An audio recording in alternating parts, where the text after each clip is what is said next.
Yeah, happy morning students. In the today class, we are going to discuss regarding an excellent and very most interesting and important concept called Hall effect. In this particular Hall effect, we are going to discuss a very excellent concept called Hall voltage as well as Hall coefficient. So, being an electronic and communication student, why you have to study this concept called Hall effect? That is most important. That is nothing but learning outcome. What is the learning outcome of this particular concept? By studying this concept, one can able to determine the number of charge carriers in a particular metal or material or semiconductor or an insulator. And then apart from that, one can able to identify the which type of charge carriers are present in a particular material, and one can able to identify what are the type of the material given to you. For example, if this material is given to you, whether the given material is a semiconductor or a conductor or an insulator, can be able to identify by using this particular concept called Hall effect. And apart from this Hall effect, we are having several applications. Now, we are going to look at what is the exact statement of the Hall effect. If you observe the statement of the Hall effect or the phenomena of Hall effect, this is you can easily understand by observing this particular diagram. That is, for example, this is a conductor, or let us assume that it is a conductor or a semiconductor. Actually, it is not a conductor, but you have to assume it. Then, along the x direction, a current is flowing. That is, this is a current carrying conductor. Now, I am applying the transverse magnetic field on this particular conductor or a semiconductor. Or this conductor or a semiconductor is placed in a transverse magnetic field. Then what happens? That was first demonstrated and discovered by E.H. Hall, and it is popularly known as Hall effect. That is, when the current carrying conductor is placed inside a transverse magnetic field, then a potential difference is developed across the surfaces of the material in a direction normal to both the current as well as magnetic field. This is first time demonstrated by E.H. Hall in the year 1879, and it is popularly known as Hall effect. Okay? This is actually, we can easily understand this particular Hall effect concept with the help of Fleming's left hand rule. The current is flowing along the positive x direction, and the magnetic field is applied along the y direction. Now, the force or the potential difference is developed in such a direction that is normal to both the current as well as magnetic field direction. This is Fleming's left hand rule. This central finger indicates the current direction, point finger indicates the field, that is magnetic field direction. Now, the thumb actually indicates the direction of the force experienced by the charge carriers inside it. That is, as a result, the current is along the x direction, magnetic field is along the y direction, the force is experienced by the charge carriers along the negative z direction. This is positive z direction, this is negative z direction. As a result, the electrons inside the conductor or material is experience a downward force, that means they drift and they accumulated at the bottom surface of the material. As a result, all the negative charge carriers are accumulated at the bottom.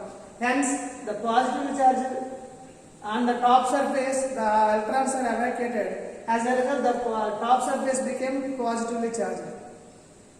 If we connect two terminals and if we measure the voltage difference across the top and bottom surface, that we call it as potential difference. That potential difference we call it as Hall potential difference or Hall voltage.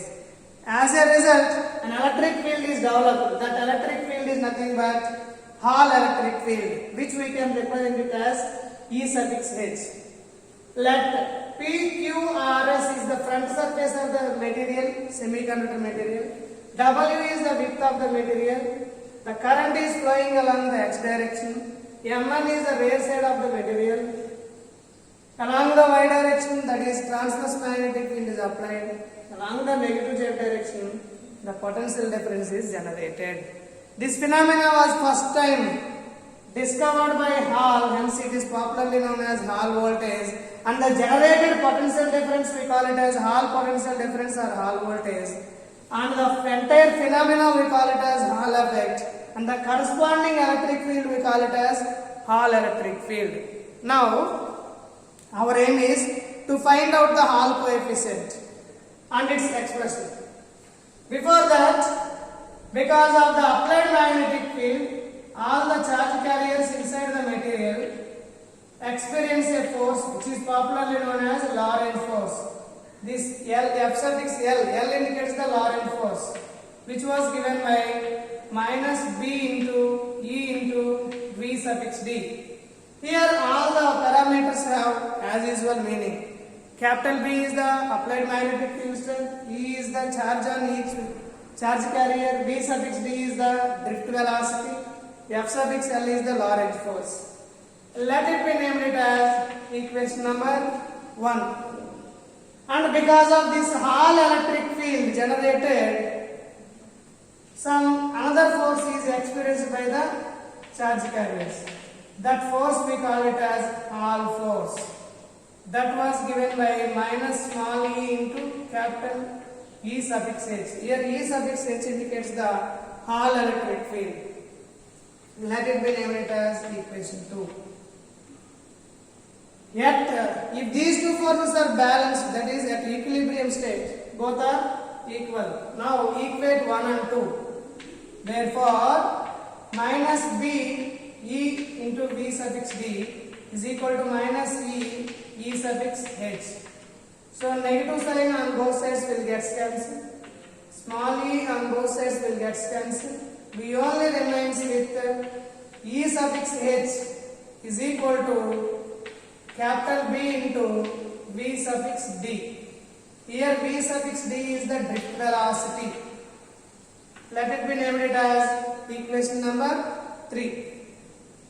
And we also know that in the previous concepts we discussed the what we call it as Hall drift velocity in terms of current density. Therefore, we know that current density J is equal to minus N E into V suffix D. From this, V suffix D is equal to minus J by N into E. Substitute this value in the equation 3. Then equation 3 becomes E suffix H is equal to minus J B divided by N into E, where J is the current density, B is the applied magnetic field strength, N is the concentration of the electrons or density of the electrons, E is the charge on the each electron. This is regarding the Hall electric field. And Hall also given a constant which is popularly known as Hall coefficient. That was given by minus 1 by Ne for the electrons. Therefore, substitute this value in the equation 5. Therefore, equation 5 becomes E suffix H is equal to J into capital B into R suffix H. Therefore, this is the expression for the Hall electric field strength in terms of Hall coefficient. Let it be named it as equation number 7. Now, from this equation 7, we can able to determine the expression for the Hall coefficient, that is RH equal to E suffix H by J into B. That is nothing but minus 1 by N into E. Therefore, let it be named as equation number 7. Here E suffix H is nothing but Hall electric field, J is the current density, B is the applied magnetic field, and N is the density of electrons, E is the charge on each electron. Here the negative sign indicates that the charge carriers inside that material is electrons. Therefore, this is the expression for the Hall coefficient for the N-type semiconductor material or for the metal or conductor, simply we can say that. Now, the expression for the Hall coefficient in the case of P-type semiconductor, that is for P-type semiconductor, the Hall coefficient is given by R suffix H is equal to E suffix H divided by J into B, that is equal to 1 by P into E. Here all the terms have as usual meaning. Let this can be named as 8. E suffix H is the Hall electric field, J is the current density, B is the applied magnetic field, P that is the concentration of the charge carriers in the P-type semiconductor. Nothing but concentration of holes or density of holes. Small e is the charge on each hole. So from equation 7 and 8, it is clear that Hall coefficient is negative for the electrons and it is positive for the holes. Or in other words, we can say that Hall coefficient is negative for the conductors and N-type semiconductor and it is positive for the P-type semiconductor. This is regarding the Hall coefficient. Now, we will look at how this particular Hall coefficient can be determined or estimated. That is, determination of the Hall coefficient. Keep the side heading as determination of Hall coefficient. In order to determine the value of Hall coefficient, we know that electric field strength E is equal to V by D. That is the general expression. E equal to V by D. Here B is the potential difference, D is the distance between the two electrons. Here the top surface is the one acts as a positive electrode, bottom surface will act as a negative electrode. The distance between these two is width, nothing but width of the material, that is W. And the potential difference separated is nothing but V suffix H, that is all voltage. Now substitute this value, then all electric field E suffix H is equal to V suffix H by W. How it is obtained? By the general definition of the electric field strength. That is, electric field strength is nothing but potential difference per unit distance. Therefore, let it be named as equation number 9. And we also know that the definition of the current density, from the current density definition, that is, current density is nothing but current per unit area. Current per unit area. Therefore, here the current is capital I, applied. Area is nothing but width of the material and the thickness of the material, that is W into T. Let it be named as equation number 10. Substitute this 10, equation 10 and equation 9 in this particular general expression of Hall coefficient, that is equation 8 or 7. RH equal to EH by J into B. If we substitute the value of this particular expression, then V suffix H by J into B into W, where W is the width of the material. Now substitute the value of current density from equation 10 in this equation 11. Then what happens? All coefficient R suffix H is equal to V suffix H divided by, instead of J I am substituting this value I by W into T, B into W.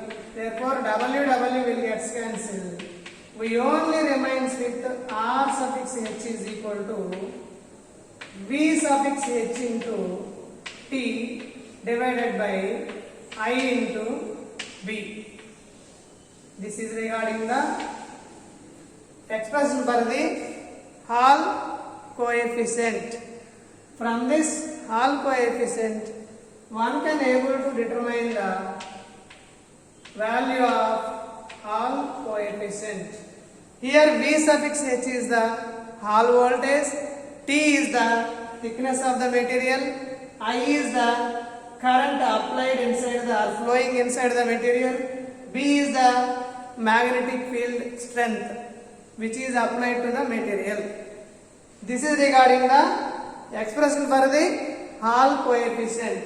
Now this is the entire concept of Hall voltage. So all of you listen carefully. For the sake of better understanding, I am repeating the statement of Hall effect once again.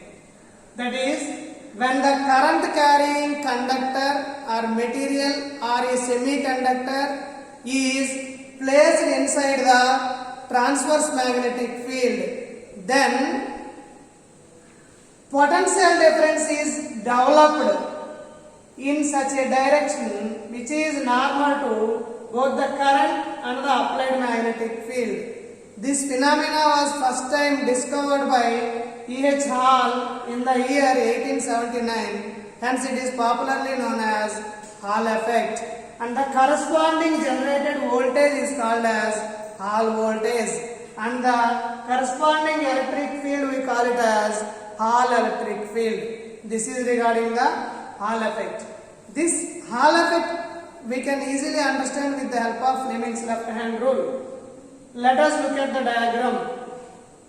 PQRS is the material. Along the positive x direction current is applied. Along the y direction, that is magnetic field, is applied. According to Fleming's left hand rule, the central finger indicates the current direction, point finger indicates the field, magnetic field direction, and thumb represents the force experienced by the charged particles inside the material. That is, as a result, all the electrons are drift along the negative z direction. So, as a result, all the negatively charged particles are accumulated at the bottom surface, which became a negative electrode. As a result, positive charged carriers are accumulated at the top surface, and it behaves as a positive electrode. This is regarding the Hall effect. Now, coming to the applications of the Hall effect. If we look at the applications of Hall effect, one can able to determine the what we call it as sign of the charge carriers by using this Hall effect. Sign of the charge carriers in the sense whether the charge carriers inside the material is positive charge carriers or negative charge carriers. That can be easily identified by using this particular Hall effect experiment. That is the first application. And the second application is Hall effect can be used to identify whether the given material is a conducting material or insulating material or a semiconductor material. For example, if it is a semiconductor material, then which type of semiconductor it is, whether it is a p-type semiconductor or it is a n-type semiconductor. That can also be estimated by using this particular Hall effect experiment. That is second application. And the third application is the mobility of the charge carriers can be determined by using this particular Hall effect experiment. And the fourth application is the density of the charge carriers can be estimated by using this Hall effect experiment. Density of charge carriers in the sense or concentration of charge carriers, in other words we can say that, is nothing but represented by N for the electrons, represented by P for the holes. If it is a p-type semiconductor, P represents the density or the concentration of charge carriers. If it is a n-type semiconductor or a conductor, then N represents the concentration of the charge carriers. And one can able to directly measure the magnetic field strength by using this particular Hall effect experiment. These 5 are the most important applications of the Hall effect experiment. Okay? So, with this particular Hall effect experiment, I conclude this topic. If you have any doubt, please feel free to ask me, and all of you note down this concept.